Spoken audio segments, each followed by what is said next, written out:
Instead, I chose something different. I chose the impossible. I chose rapture. We all make choices, but at the end, our choices make us. That's another famous quote from Andrew Ryan, and ironically, it's the illusion of choice that deceives both the player's protagonist and the player himself. Welcome back to Heaps of Games, and today I finally bring you my BioShock retrospective and share my personal experience and memories of a game which some consider to be one of the greatest games ever made. So sit back, grab yourself a gin tonic, and would you kindly enjoy.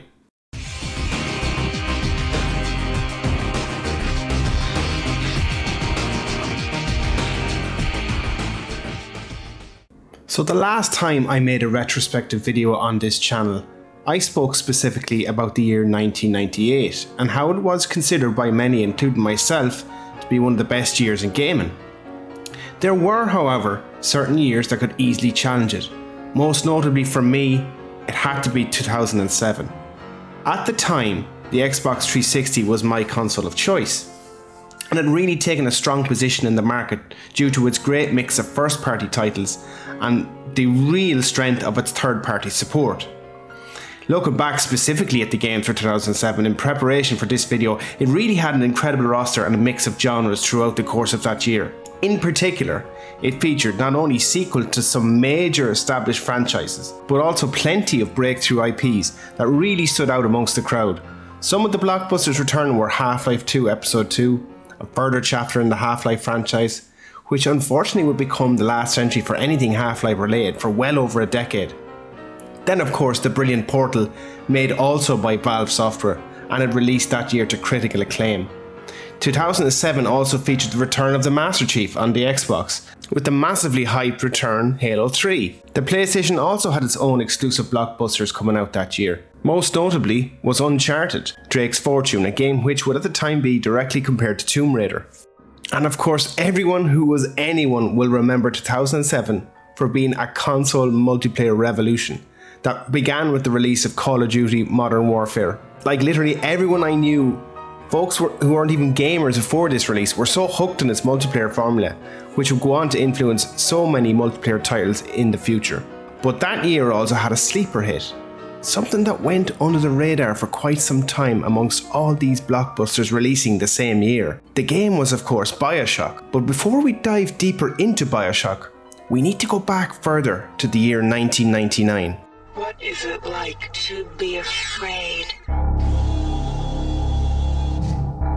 Can somebody let me out? Rachel, kids, I'm sorry.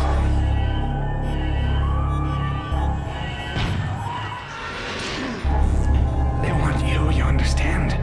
They want you as a host. Get away. Security system.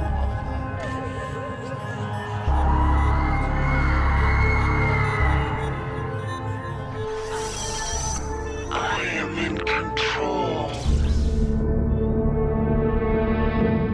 So going all the way back to 99, System Shock 2 was released on PC in the month of August.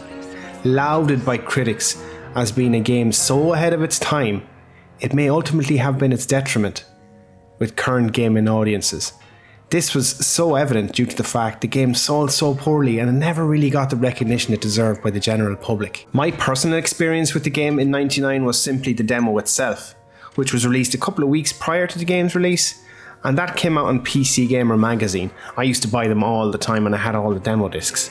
Now at the time of its release, everyone on PC, bear in mind, was still hooked on both Half-Life and StarCraft, and both of those games essentially dominated the PC gaming space. Half-Life in particular had introduced the FPS genre to a different type of shooter that was vastly superior to anything that came before it. It was an actual FPS with an immersive world and a believable story. To be fair, the same could be said for System Shock 2 the following year, but as mentioned, nobody ended up buying the game, even with that critical acclaim it received. I actually struggled at the time to even complete the demo due to its incredibly unnerving atmosphere, and there was such a random nature to enemy encounters. It also had the most incredible sound design that added to this really disturbing atmosphere. I specifically remember having to quit the demo and remove from my PC. Look, I was honestly just too scared to play it. Seriously, I was never used to this type of horror outside of Resident Evil. And the fact that System Shock 2 played out in first person only heightened that feeling of true terror to an unsettling level. And that was that for the franchise for many years.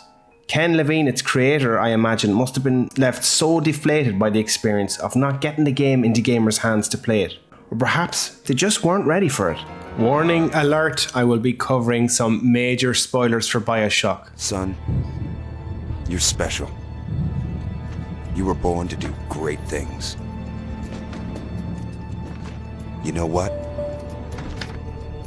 They were right.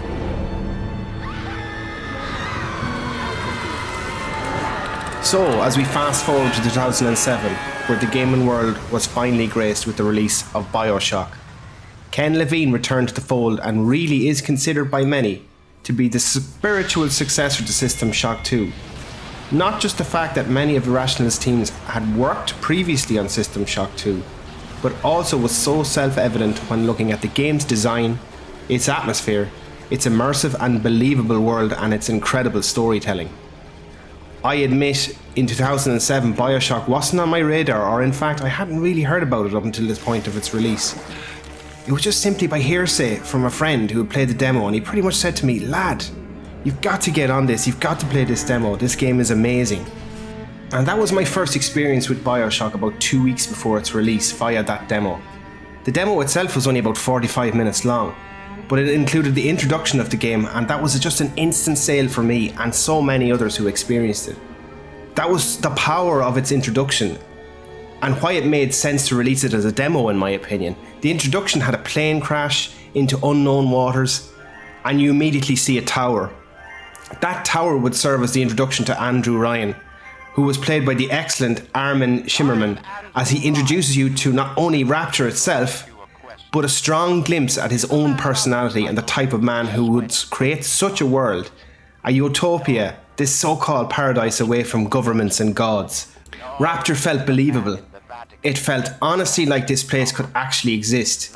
This drove the sense of wonder far beyond any game I'd personally ever experienced before. Maybe the closest comparison up until that point would have been Half-Life for me originally. I personally think a game's introduction is crucially important in getting the gamer invested and getting them invested early. And then you are introduced to Atlas, a seemingly good guy trying his best to get you out of a really bad situation. I don't know how you survived that plane crash, but I've never been one to question Providence. I'm Atlas, and I aim to keep you alive. Now keep on moving. We're gonna have to get you to higher ground. As an Irishman myself, it was truly great to hear an actual proper Irish actor play a leading role in a video game, and his performance was so powerful and critically important to the unfolding plot. The player is seemingly left to discover the game in what might feel like a non-linear experience. The story gradually unfolding, the hatred building for Andrew Ryan as you side further with Atlas and his plot to ultimately get revenge against Ryan. The game does such a good job masking the fact that you're just simply a pawn, being used, following a linear path, much to the game's design, but it just uses it to the strength of its narrative. Now don't get me wrong, the game features vast levels with objectives that can be tracked in a variety of ways, but ultimately you're leading to the same objective, the same goal, the same violent outcome. BioShock for me done such a great job creating a sense of wonder and discovery. Its artwork was exquisite. It constantly reminded you that you were in fact under the sea, in a place which had gone horribly wrong, full of madmen driven to insanity by hatred, the want for more control and the need for Adam, which they seeked so badly. Adam was the substance used to genetically modify its host and make them stronger and more powerful, but in the process made them addicts who simply destroyed their bodies to the point of insanity. Everything about the game's design, as I mentioned, believability. These were good humans, these were good people who were chosen to go to this so-called utopia, only for it all to go so horribly wrong. And there's such lore and backstory to this game. It's fed through the use of audio logs scattered amongst the world and so excellently written and delivered on a level of voice acting only previously witnessed in big budget movies. You like him, you. Give him a taste, Patrick. What's that? Change of heart, Timmy? Timmy! Ready to talk now? Go on, Sullivan.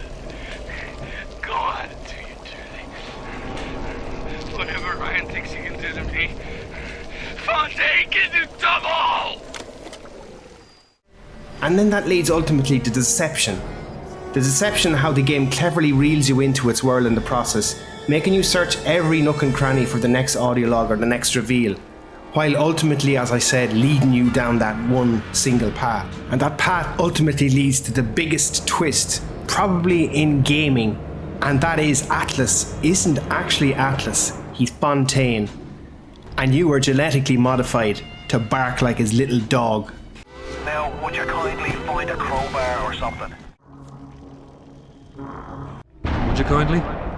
Would you kindly get this? Would you kindly find that? Would you kindly find it? Would you kindly find it? Would you kindly get this? Would you kindly head to Ryan's office and kill the son of a bitch?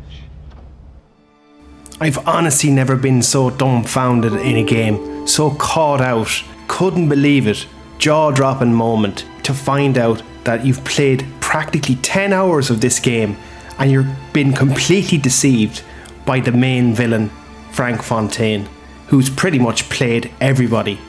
It's just such an amazing twist, and forever I'm always thinking I'd love to be able to forget the game and do it all over again. I imagine going back, Ben, if that spoiler had been ruined for you, it would have been so bad. It would have practically destroyed the entirety of the game for you. And I don't know if that could survive in this day and age with the spoilers and everything that's plastered all over the internet. But for the time, it was just incredible. And I'm really so glad I got to experience that. Most impactful for me, and I'll never ever forget that gaming moment.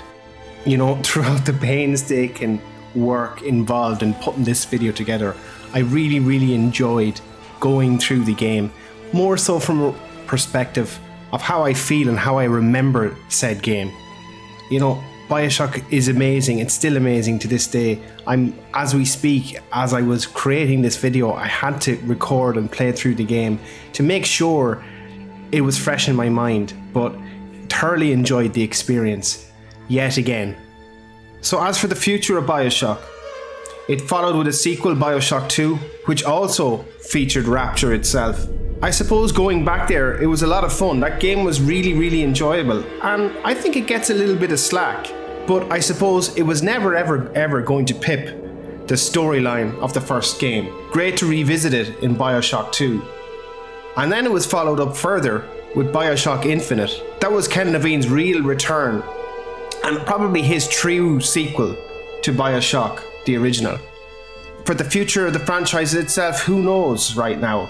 There's talks of a Netflix series, and there's been talk of a sequel for maybe next to 10 years at this stage. I'm not so sure how they could recapture the spirit of the original games. Maybe they could return in some way in a prequel or something like that, but who knows? For now, I hope everybody has enjoyed this video. I put a lot of time and effort into making this, and I suppose it gives you the urge to maybe revisit BioShock and its sequels and play them once again. They're so fantastic, timeless games, and an art form. Gaming is an art form shown here. If you like what I'm doing, guys, and you like what you've seen today, please leave a comment, let me know what you think, and if you're new to the channel, please consider subscribing. Thanks for watching, I really appreciate it.